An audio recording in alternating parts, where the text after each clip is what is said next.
When I first heard about the dark web, I was skeptical.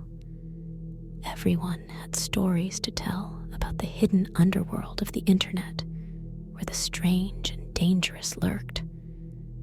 During a drunken night with friends, Mark, a tech-savvy buddy of mine, spoke of a particular website where one could buy alleged cursed objects. He laughed it off as a joke, but a nagging curiosity grew inside of me. Late one night, the itch to explore grew unbearable. Mark had left me with instructions to access the dark web safely. After fumbling around, I found the site, the Cursed Collectibles. The design was ancient, resembling the old GeoCities websites, complete with ominous, looping background music.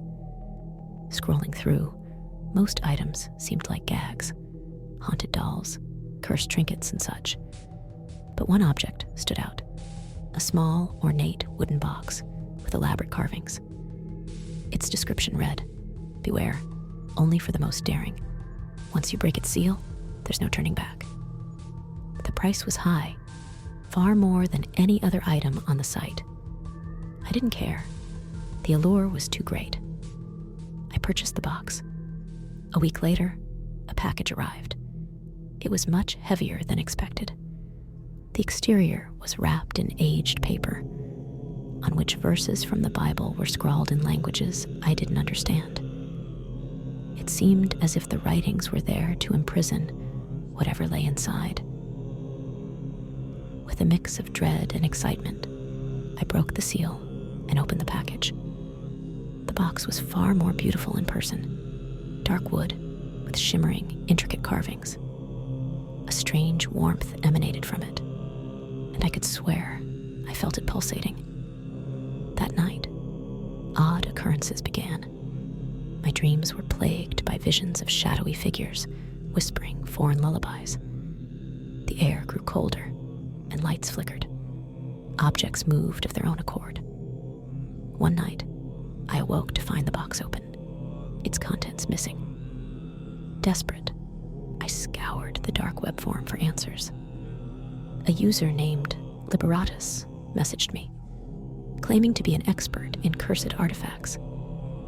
He informed me that the box was a prison for a malicious entity. The Bible scriptures were a protective barrier, and now that I had broken the seal, the entity was free. The only way to contain it was to trick another into taking ownership of the box. I didn't want to believe him, but the disturbances grew more aggressive. One evening, after coming home from work, I found my cat motionless next to the box. She was still breathing, but wouldn't move or respond. The walls of my apartment seemed to close in. Sleep became impossible. My reflection began to move independently. Whispers echoed through my mind, becoming louder and more insistent.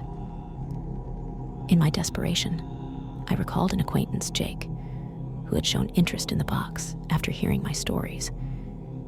Deeming it my only option, I invited him over, casually mentioning the box as a topic of discussion.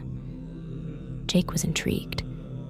He carefully examined the box, admiring the craftsmanship. "How much do you want for it?" he asked. Seeing an opportunity, I downplayed its significance, expressing a casual desire to part with it.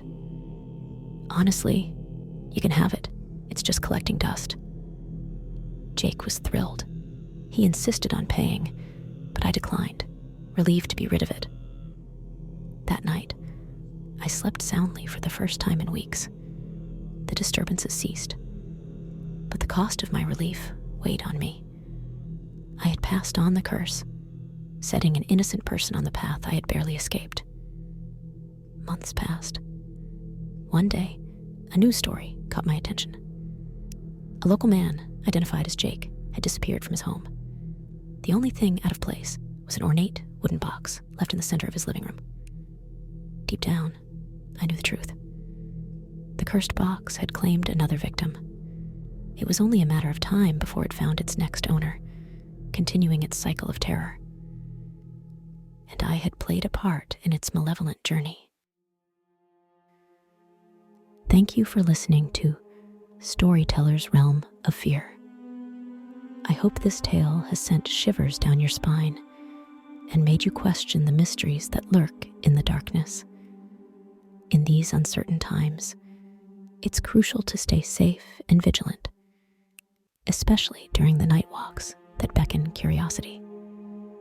If you hunger for more spine-tingling stories and wish to explore the depths of fear with me, please consider subscribing to Storyteller's Realm of Fear. We have many more tales of terror waiting in the shadows, ready to be unleashed upon your eager ears.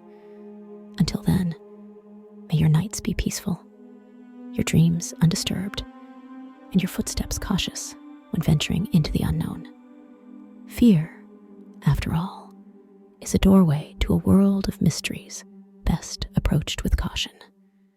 Good night, dear listeners, and remember to stay safe.